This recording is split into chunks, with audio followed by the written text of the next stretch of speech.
నవ్వినందువల్ల ప్రయోజనం చెప్పండి. నవ్వినందువల్ల సెరిటోనిన్ అనే హార్మోన్ ఉంటుంది. ఆ సెరిటోనిన్ అనే హార్మోన్ రిలీజ్ అవుతుంది నవ్వితే. అది రిలీజ్ అయిందంటే రిలాక్స్ అవుతుంది బ్రెయిన్. అప్పుడు చెప్పే మాట ఎక్కుతుంది. సీరియస్గా మాట్లాడితే అరగంటకు లేచిపోతారు మీరు. కాబట్టి నేను ఎప్పుడు అటు మాట్లాడను. ఆ నవ్వడంలో నుంచే మెసేజ్ వెళ్ళాలనేది నా ప్రత్యేకం. చాలామంది నన్ను విమర్శించిన వాళ్ళు కూడా ఉన్నారు. ఆయన నవ్వుతాడండి, ఏమి ఏడవమంటావా అంటే నేను ఏడవడం ఏడిపించడానికి వచ్చాను. నేను ఒక ధర్మకర్త అన్నాడు, సార్ మీరు బాగా చెప్తారు కానీ నవ్వుతారు సార్. నేను నవ్వుతానండి, అది నా అదృష్టం.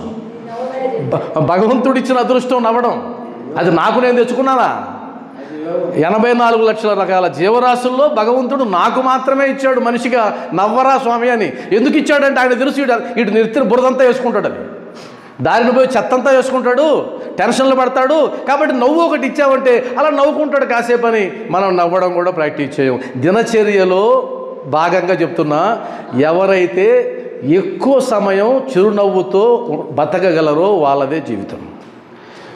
ఏడుపు మొహంతో బతకడం అది గొప్ప విషయం. చిరునవ్వుతో, ఆనందంతో, ప్రతి విషయంలో ఆనందం, ప్రతి విషయంలో నువ్వు వెతకాలే కానీ మరణంలో కూడా ఆనందమే. నేను చెప్పాను కదా, నేను ఆయన చూసి నేర్చుకోవాలి. రోల్ మోడల్ మీరు ఉన్నారా? ఆయన రోల్ మోడల్ అంటే ఆయన్ని సీరియస్గా ఉండడం ఈ జీవితంలో చూడలేమేమో. ఎప్పుడూ నవ్వుతూ ఉంటాడు. అలా నవ్వాలంటే ఒక హృదయం ఉండాలి. కల్మషం లేని హృదయం మాత్రమే ఉన్నవాళ్ళు అలా నవ్వాలి.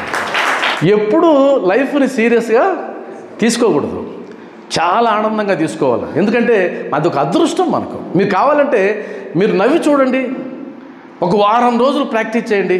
అంటే పెద్దగా నవ్వమని నా ఉద్దేశం కాదు. ఎప్పుడూ స్మైల్, మాట్లాడితే స్మైల్, పలకరిస్తే స్మైల్. మీ దినచర్యలో ఇదొక భాగం చేసుకోండి. ఈ కొంతమంది దౌర్భాగ్యం ఏమైందంటే లాస్ట్కి ఒక పార్కులోకి వెళ్ళి పెద్దగా నవ్వుతుంటారు. లాఫింగ్ క్లబ్ అంటుంది. నవ్వడం కూడా ఒక క్లబ్ కింద మార్చేసిన దౌర్భాగ్యం. నవ్వడం అనేది సహజమైన చర్య. నవ్వడం అనేది సహజమైన చర్య. అందుకని పుట్టేటప్పుడు ఏడుస్తాడు ఇంకేడవద్దని చెప్పడానికి.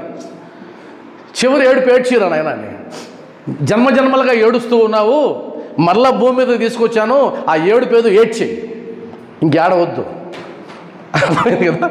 చివరి ఏడుపు కావాలని భగవంతుడు లోపల దోస్తే నేను ఎందుకు ఒప్పుకుంటాను స్వామి, నేను ఏడుస్తూనే ఉంటాను. కాబట్టి ఎప్పుడు చూడండి, స్మైల్ ఇస్తే ఎంత బాగుంది. ఒకసారి అందరూ స్మైల్ ఇద్దామా?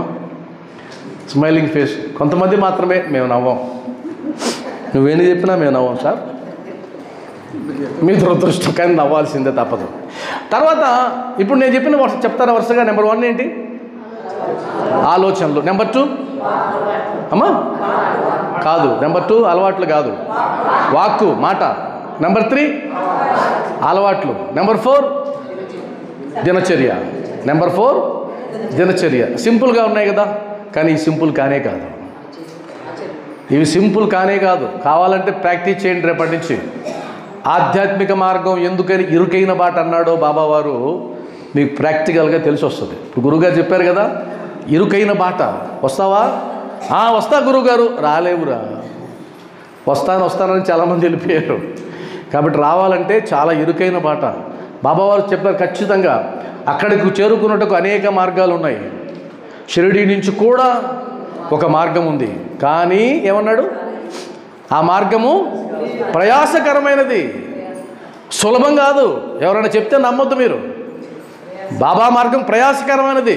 అదేంటండి బాబా వారు సింపుల్గా చెప్పారు, శ్రద్ధ సబూరి. కానీ చూద్దాం రా. శ్రద్ధ సబూరి సులభమా? నీ జీవితం మొత్తం ఖర్చు పెట్టినా ఈ 2 సాధించడం సాధ్యం కాదు, బాబా యొక్క అనుగ్రహం ఉంటే తప్ప. తర్వాతది ఆధ్యాత్మిక మార్గంలో ఉన్నప్పుడు పరివర్తన చెందాల్సిన మరొక విషయం ఏంటంటే ఆహారం. ఆహారంలో సాత్విక ఆహారం తెలుసు కదా. మరి ఆహారానికి ఆధ్యాత్మిక మార్గంలో నిబంధనలు ఉన్నాయా లేవా? ఉన్నాయి. నేను ఆహార నిబంధనలు పాటించను అంటే ఆధ్యాత్మిక మార్గంలో అంతగా నువ్వు రాణించే అవకాశం లేదు. కాబట్టి ఆధ్యాత్మిక మార్గంలో రాణించాలి అంటే ఒకవేళ జన్మతః నువ్వు ఏదైనా అలవాట్లతో ఉన్నా కూడా మార్చుకోవడానికి సిద్ధపడాలి. అది సాధ్యమా? అంత సులభం కాదు, కానీ మార్చుకునే అవకాశం అయితే ఉంది. మార్చుకునే అవకాశం ఉంది. అలా మార్చుకునే అవకాశం ఉన్నప్పుడు నేను మార్చుకోను అంటే కనుక నువ్వు ఆ మార్గం వైపు రావడానికి ఇష్టపడడం లేదు. నిజమా అబద్ధమా అండి?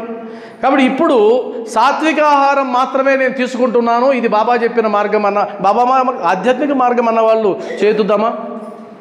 అంటే రజోగుణ సంబంధమైనటువంటి ఆహారాన్ని నేను తీసుకోవడం లేదు, ఎందుకంటే ఈ ఆధ్యాత్మిక చింతనకి అడ్డంకి. చాలా తక్కువ మందే ఉన్నాం, నేను కూడా ఎత్తలేని చెయ్యి, నేను కూడా ఆ శక్తి లేదు. మారాల్సిన అవసరం అయితే ఉంది. ఆహారం తర్వాత ఆహార్యం, ఇది చెప్పాలి మీరు, అవసరమా లేదా అని. ఏమండి ఆహార్యం అంటే ఏంటి? డ్రెస్. ఆహార్యం మార్చుకోవాలా వద్దా? అంటే ఆహార్యాన్ని బట్టి ఆలోచనలు మారుతాయా? Yes are no? అందరూ చెప్పాలి. మారుతాయా? మరి ఆధ్యాత్మిక మార్గానికంటూ ఒక డ్రెస్ కోడ్ ఉందా? మరి డ్రెస్ కోడ్ లేనప్పుడు దేని ఆధారంగా మార్చుకుంటాం? దానికి కొన్ని పదాలు మనం వాడుకోవచ్చు. రజోగుణాన్ని రెచ్చగొట్టేటువంటి దుస్తులు ఆధ్యాత్మిక మార్గంలో కూడదు. సాత్విక భావాన్ని రెచ్చగొట్టే, సాత్విక భావాన్ని నీలో పాదుకొలిపేటువంటి వాటిని నువ్వు స్వీకరించవచ్చు. ఇది వైట్ అండ్ వైట్ ఎందుకు వేస్తాం? సాత్వికానికి గుర్తు, అది సాత్వికానికి గుర్తు అంతే. కండువా ఎందుకు వేస్తాం? ఒక సిగ్నల్, ఒక సిగ్నల్. ఏ సిగ్నల్? నేను ఆధ్యాత్మిక మార్గంలో ఉన్నాను కాబట్టి నాతో మాట్లాడేటప్పుడు కాస్త జాగ్రత్తగా మాట్లాడు, అంతే కదా సిగ్నల్ అది. కాబట్టి నేను జీన్స్ ప్యాంటు టీషర్ట్ వేసుకున్నప్పుడు నా ఆలోచనలు వేరేగా ఉంటాయి. నేను నా స్వీయ అనుభవం చెప్తున్నాను. జీన్స్ ప్యాంట్ టీషర్ట్ వేసుకున్నప్పుడు నా ఆలోచనలు పూర్తిగా మారిపోతాయి. లాల్చీ పైజామా వేసుకున్నప్పుడు నా ఆలోచనలు పూర్తిగా మారిపోతాయి. నేనే ఉదాహరణ. అది చేయాలి ఇది చేయాలనిపిస్తుంది జీన్స్ ప్యాంట్ అవి వేసుకుంటే. ఇవి వేసుకుంటే ఏం చేసినాం లేబ్బా, ఏముంది ఏం చేసినా ఏముంది అనిపిస్తుంది. నిజమే కదా? మన వాళ్ళు ఎందుకని కట్టు బొట్టు అనే పదం వాడారు? కట్టు బొట్టు అనే పదం వాడారా లేదా? కట్టు బొట్టే నువ్వేంటో చెప్తుంది.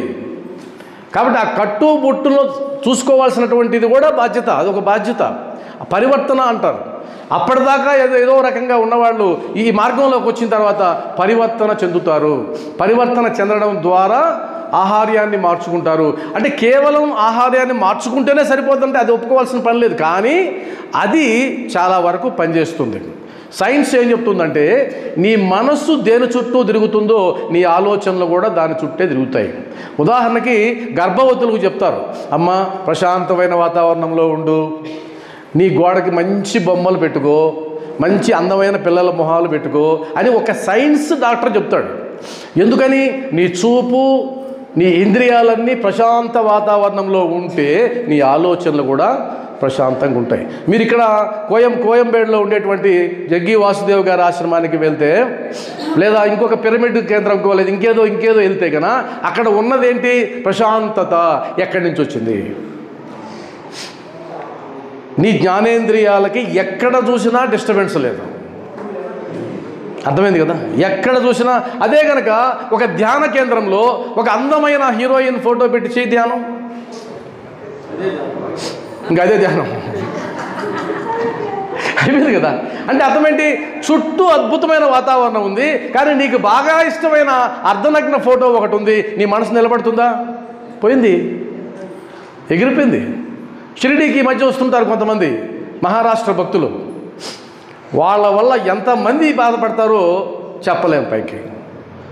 వాళ్ళు అలా మామూలు డ్రెస్ వేసేసుకొని, జీన్స్ ప్యాంట్ వేసేసుకొని, పైన ఒక షర్ట్ వేసుకొని వచ్చేస్తారు పెద్ద పెద్ద అమ్మాయిలు కూడా. ఇప్పుడు నాబోటోడు సేన లాంటి ఏం చేస్తారు పాపం? బాబాని చూస్తారా వాళ్ళని చూస్తారా? మేమిద్దరం అయితే వాళ్ళని చూస్తాం. బాబా ఆడిపోతారు, ఇంటి మీద చూసుకోవచ్చు, మళ్ళీ ఈయన దాటిందంటే మళ్ళీ దొరకదు. మారిందా లేదా? కాబట్టి అదంటే చుట్టూ వాతావరణం అండి. మరి నీ సంగతి ఏంటంటే నువ్వు అద్దంలో చూసుకుంటే నీ ముఖం ఆధ్యాత్మికతకు చిహ్నంగా మారినప్పుడే ఆధ్యాత్మిక జీవనం మొదలవుతుంది. అద్దంలో నిన్ను నువ్వు చూసుకోవాలి కదా, నిన్ను నువ్వు చూడాల్సిందే కదా రోజు చచ్చినట్టు. అలా చూసుకుంటే ఈరోజు నాకు చాలా ప్రశాంతంగా ఉంది, పంచి కట్టుకున్నాను, లాల్చీ వేసుకున్నాను, అది కూడా వైట్ అండ్ వైట్ వేసుకున్నాను, చాలా కూల్గా ఉంది నిజంగా. మరి ఇదే సత్సంగం చెప్పడానికి వచ్చింది నేను ఒక షార్ట్ ఒకటి వేసుకొని, ఒక కట్బన్నీని ఒకటి వేసుకొని నేను చెప్తానా? మరి ఆహారానికి సంబంధం లేదని మీరంటే కనుక రండి, రేపు వస్తాను నేను ఇక్కడికి, జస్ట్ ఒక షార్టు, ఒక టీ షర్టు, మళ్ళీ సేమ్ ఉపన్యాసం చెప్తా.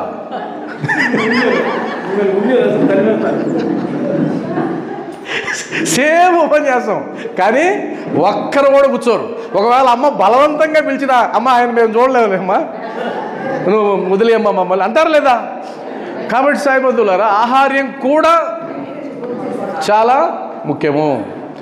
కాబట్టి మనం సమయం అయింది కాబట్టి అక్కడ అలజడి కూడా మొదలైంది.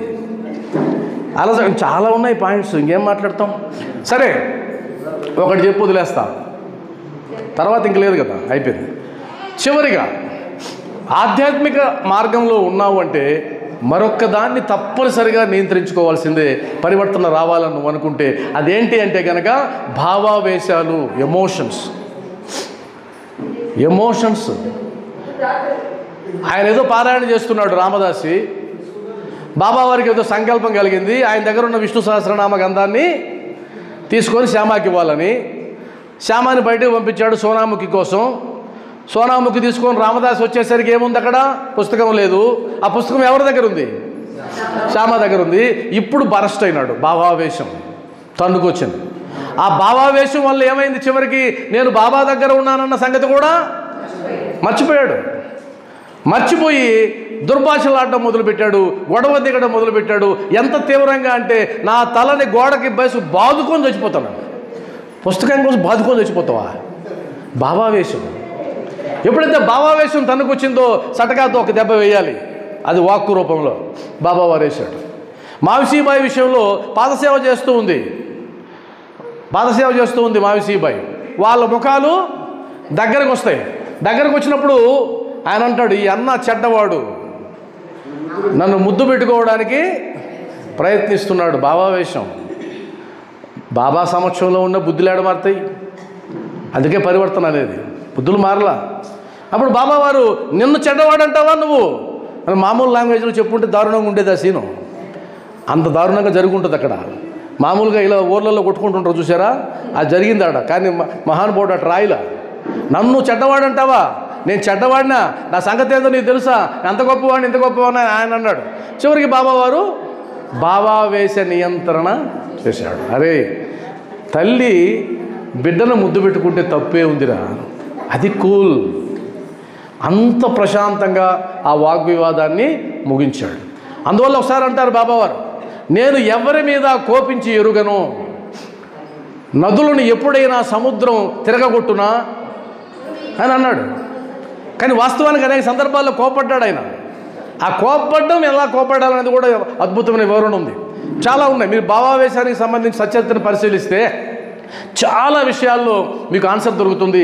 భావావేశం అంటే ఎమోషన్. ఆ ఎమోషన్లో కూడా నెగిటివ్ ఎమోషన్, కోపం, దుర్భాషలు ఆడడం, గొడవలకు దిగడం, ఇలాంటివన్నీ కూడదు, సాయి మార్గంలో కూడదు.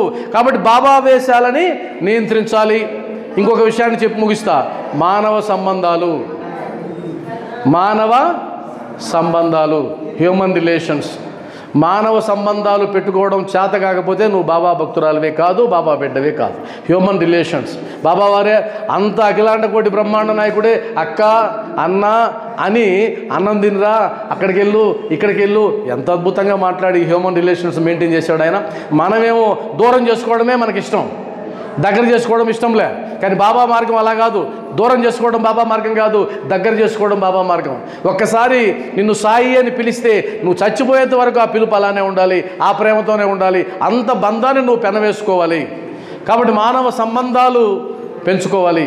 ఇలా చెప్పుకుంటూ పోతే చాలా ఉన్నాయి సాయిబంధులారా. కాబట్టి నేను క్లోజ్ చేస్తా. పరివర్తన చెందనటువంటి ఆధ్యాత్మిక జీవనం సాయి మార్గం కాదు. పరివర్తన చెందని ఆధ్యాత్మిక జీవనం సాయి మార్గం కాదు. అది నాకైనా మీకైనా ఎవరికైనా ఒకే సూత్రం. ఎవరైతే పరివర్తన చెందడానికి ఇష్టపడతారో, పరివర్తన చెందే క్రమంలో ఉంటారో, పరివర్తన చెందడానికి అవసరమైన సాధన చేస్తారో వారు మాత్రమే బాబా మార్గంలో ఉన్నట్టు, మిగిలిన వాళ్ళు ప్రేక్షకులుగా మాత్రమే బాబా భక్తులుగా ఉన్నట్టని అర్థం చేసుకోండి. ఈ అవకాశం ఇచ్చినందుకు ధన్యవాదాలు తెలియజేసుకుంటూ ఉన్నాను. ఓం సాయిరామ్.